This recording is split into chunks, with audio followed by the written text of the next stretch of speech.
Nonsense at Pakistan cricket board. Babar की achievements को और उसके कैलिबर को अंडरमाइन किया जा रहा है. ये बहुत बड़ी ज्यादती है और ये बहुत बड़ा जुल्म है और एक अच्छा प्लेयर जो है वो अपना लूज कर सकते हैं. जवाब कल छोड़ के चले गए. जवाब ने कहा भाई मुझे काम ही नहीं करना, इस जलालत से बेहतर है मुझे काम ही नहीं करना. लेकिन जाहिर है कुछ सवालात के जवाब जरूर देने. जो आया है आपका कॉन्फ्लिक्ट ऑफ इंटरेस्ट वाला एक एलिमेंट जो आया है. देखिए इस पूरे मामले में, इस पूरी कहानी में जो सिर्फ एक चीज थोड़ी सी जो इन्वेस्टिगेशन को वारंट करती है इज दैट याजू कॉर्पोरेशन और व्हाटएवर जो ये खबर लेकर आए हैं ARY वाले और वो जो ए स्पोर्ट्स वाले, इनको सिर्फ जरा हमें देखना पड़ेगा कि यार ये वाकई क्या इस तरह की एक चीज हुई है.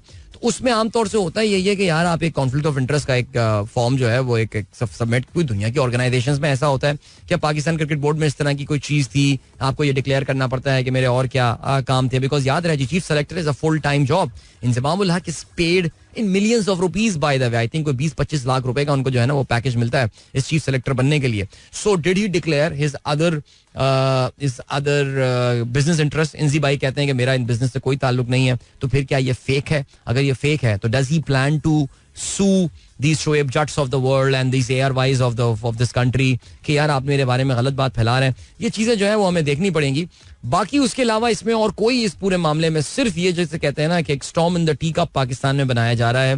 इस वक्त पाकिस्तान में जो इस वक्त हो रहा है क्रिकेट बोर्ड के हवाले से, is that going to affect the performance of the Pakistan team? I mean seriously, even Pakistan के अपने जो हमने बहुत ही घटिया किस्म के बेंचमार्क सेट किए हुए हैं उसमें भी ये हालात हमने वर्ल्ड कप के दौरान आमतौर से ऐसे देखे नहीं है. एक तरफ से तो टीम स्ट्रगल कर रही है ऑन द फील्ड, ऊपर से Pakistan cricket board which is literally headed by some very unprofessional people जो कि इस सिचुएशन को जो है और इस मीडिया को जो है वो हैंडल नहीं कर पा रहे हैं. ज़ाहिर है एक बड़ी इंपॉर्टेंट पॉइंट है और वो ये कि आपके पास एक जेन्युइन प्रोफेशनल था समीउल हसन बर्नी, आपने उसको खुडे लाइन कर दिया, आपने उसको साइड लाइन कर दिया बिकॉज जाहिर है जी वो ज़का अशरफ साहब को पसंद नहीं है.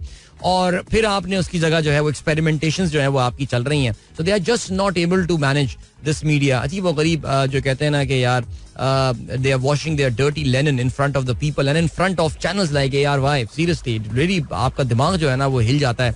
ये किस तरह की मैनेजमेंट जो है वो चल रही है. ज़ाहिर है अपनी एक्सपायरी डेट जो लोग अपनी प्रोफेशनल एक्सपायरी डेट जो लोग गुजार चुके होते हैं उसके बियॉन्ड लोगों को बिठा के जो है वो चेयरमैन बना दिया जाता है. तो फिर तो इस तरह की नेवरदलेस हरकतें होंगी. तो अब क्या सीन है?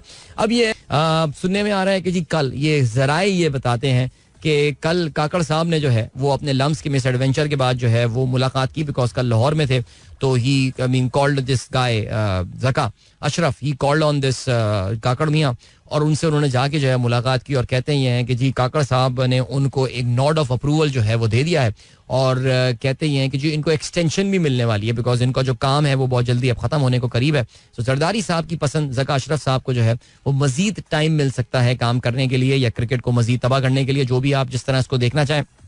और अब बहरहाल अगर ये वाकई इनको एक्सटेंशन मिल रही है तो मेरे लिए कोई हैरानी की बात नहीं है. बिकॉज पाकिस्तान में आपको पता है कि जनरली एक्सटेंशन जो है वो मेरिट के खिलाफ ही मिल रही होती हैं.